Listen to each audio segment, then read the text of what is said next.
Welcome back to Titan Academy. In this video, we will cover the Company Info tab in your Titan account. To access this information, log into formtitan.com, go to the My Account tab and the Company Info sub-tab. Here you can set some basic information such as a primary contact email.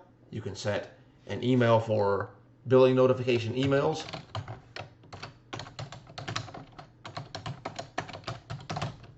You can upload a company logo. You can set your company basic details such as name, address, country, and state. And you can set your account subdomain. In this case, my subdomain is andrewinstaging.formtitan.com. This is what will appear in the URL of your projects. If you want to change the subdomain, just do it here and then click Save. Please note that you should only change the subdomain before projects have been published live.